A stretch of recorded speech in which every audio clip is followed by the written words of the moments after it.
Olá, mamães e papás! Hoje vamos falar acerca de comportamentos mais agressivos dos nossos pequenitos. Por exemplo, bater, morder e por aí fora. For Baby's Brain.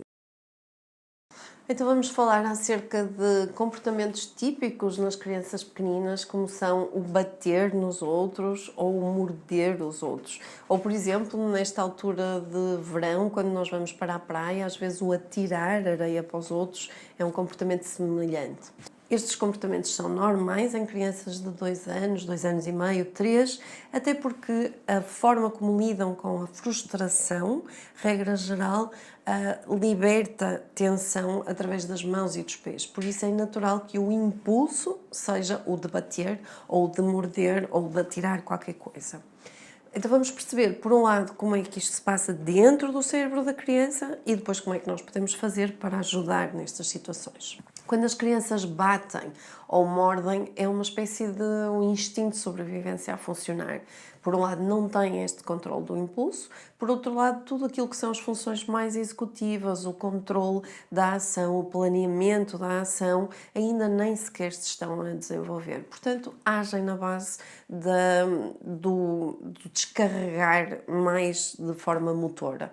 Isto quer dizer, normalmente, ou que estão a lidar com algum tipo de frustração, um menino que lhe tira um brinquedo, alguém que lhes estraga um castelinho de areia que eles acabaram por fazer, ou porque estão a viver alguma situação de stress, nomeadamente, e isto é importante nós termos em atenção, algumas mudanças que estejam a ocorrer dentro da família.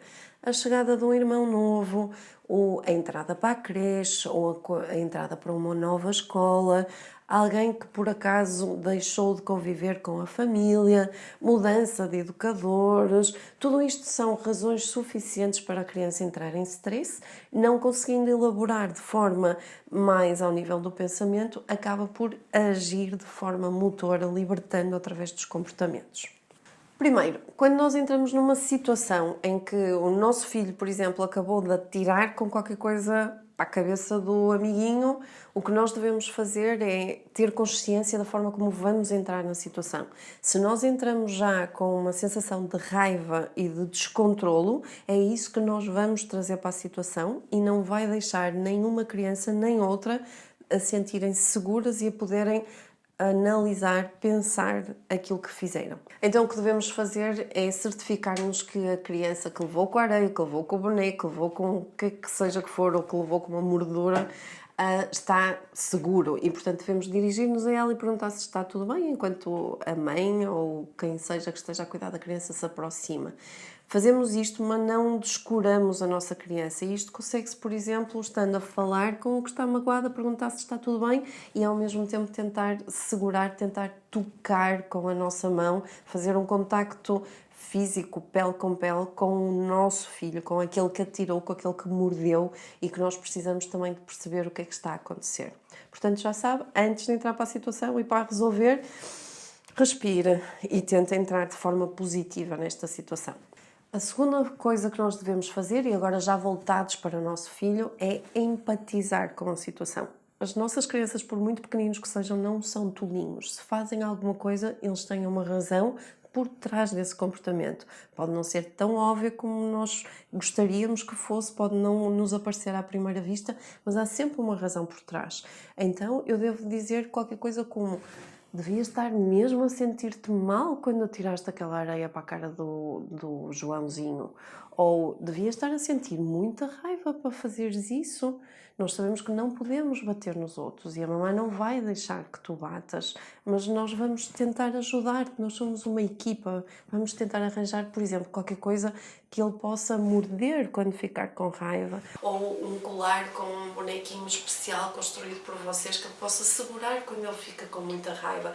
Vamos dar alternativas. O que é que nós estamos a fazer ao cérebro do nosso filho quando nós empatizamos? Quando nós tentamos perceber que, embora racionalmente esta não tenha sido a melhor solução, e já agora, não trazer julgamentos, não trazer racionalizações. Tu não vês que não se faz isto porque não sei o que, não sei o que mais.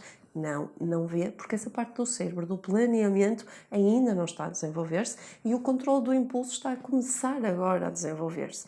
Então o importante é empatizar com a emoção. Para a criança ter feito aquilo é porque deveria estar a sentir algo que o ultrapassou, alguma raiva intensa.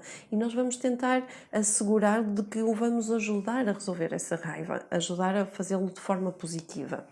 Quando nós empatizamos com a emoção que a criança teve a sentir, o que nós estamos a fazer é ajudar com que o cérebro dela liberte ocitocina. Já ouvimos falar desta substância, uma hormona que lhes dá uma sensação agradável, mas acima de tudo é uma hormona que faz de cimento entre os tijolinhos do cérebro. Portanto, é algo que nos ajuda o cérebro propriamente a crescer, e a crescer no sentido de, por exemplo, do controle do impulso. Nós vamos ajudar a que esta parte do cérebro que ainda está por desenvolver se desenvolva com a nossa atitude, com o nosso comportamento para a criança.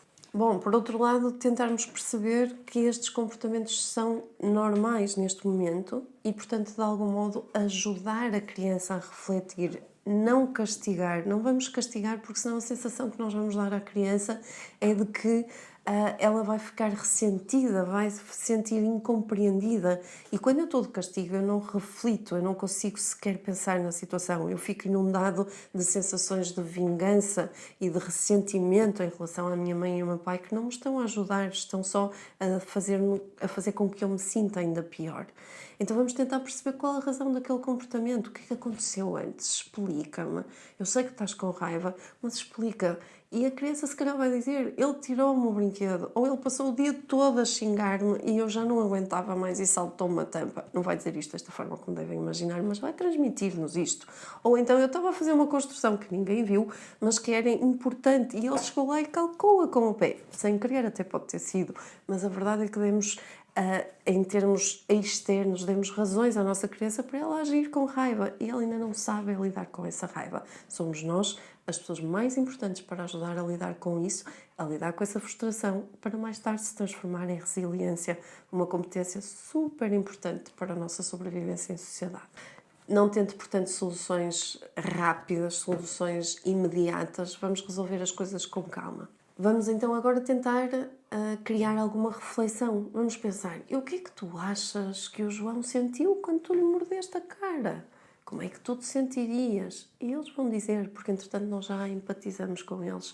Eles sentem que nós estamos ao lado deles, não contra eles. O que é que tu achas que o menino sentiu quando ficou com aquela areia toda na cara? Como é que nós podemos remediar isso? O que é que tu achas que nós podíamos fazer para ele se sentir um bocadinho melhor agora que tu estás mais calmo? Já agora, uma ideia. Quando fizermos isto com o nosso filho, o melhor é afastar-nos da situação problemática, porque senão os outros pais vão entender que nós estamos, se calhar, a reforçar este tipo de comportamentos, porque nós estamos a falar calmamente e, se calhar, até a dar algum colo ao nosso filho para ele se poder acalmar.